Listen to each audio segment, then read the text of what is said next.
Oscar 2025 కు అంతా సిద్ధమైంది. ప్రపంచమంతా ఎంతో ఆసక్తిగా ఎదురుచూస్తున్న అవార్డుల పండుగ భారతీయ కాలమాన ప్రకారం రేపు ఉదయం 5:30 గంటలకు జరగనుంది. ఈ వేడుక కోసం వరల్డ్ వైడ్ గా సినీ ప్రియులు ఎదురుచూస్తున్నారు. ఈ ఏడాది జరగనున్న ప్రతిష్టాత్మక 97వ ఆస్కార్ నామినేషన్స్ జాబితా విడుదలైంది. పలు విభాగాల్లో పోటీ పడుతున్న చిత్రాల లిస్టును అమెరికాలోని లాస్ ఏంజల్స్ లో ప్రకటించారు.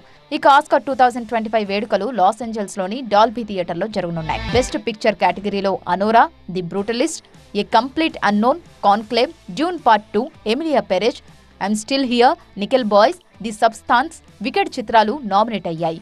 ఈ సినిమాల్లో దేన్ని ఆస్కార్ అవార్డు వరిస్తుందో చూడాలి.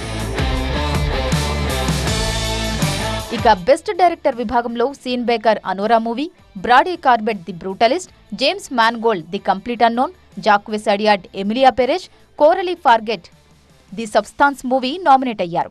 ఇక వీరిలో ఎవరు బెస్ట్ డైరెక్టర్ అందుకుంటారో మరికొన్ని గంటల్లో తేలిపోనుంది. ఇక బెస్ట్ యాక్ట్రెస్ విభాగంలో Cynthia Erivo Wicked movie, Karla Sofia Gascon, Emilia Perez, Mikey Madison Anora, Demi Moore the Substance, Fernanda Torres I'm still here movie nominate అయ్యారు. బెస్ట్ యాక్ట్రెస్ గా ఎవరు ఆస్కార్ దక్కించుకుంటారో చూడాలి.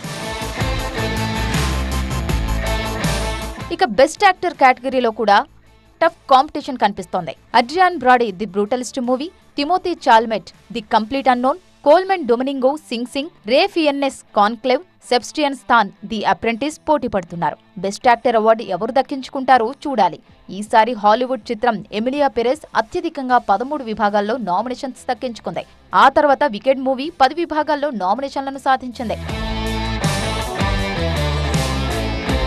ఆస్కార్ నామినేషన్లలో ఈసారి Indian చిత్రాలకు తీవ్ర నిరాశ ఎదురైంది. Kanguva, the goat life, all we imagine as light, Santosh, Swatantrya Veer Savarkar చిత్రాలు నామినేషన్స్ లో చోటు దక్కించుకోలేకపోయాయి. గతంలో రాజమౌళి RRR మూవీలో నాటు నాటు పాటకు ది బెస్ట్ ఒరిజినల్ సాంగ్ విభాగంలో అవార్డు దక్కిన సంగతి తెలిసిందే. అయితే ఈ ఏడాది బాలీవుడ్ హీరోయిన్ ప్రియాంక చోప్రా నిర్మాతగా వ్యవహరించిన షార్ట్ ఫిల్మ్ అనూజా నామినేషన్స్ లో స్థానం దక్కించుకుంది. ఈ చిత్రం best live action short film category nomination లో నిలిచింది. భారత కాలమానం ప్రకారం మన దేశంలో మార్చి 3వ తేదీ ఉదయం 5:30 ఈ వేడుక వీక్షించే అవకాశం ఉంది.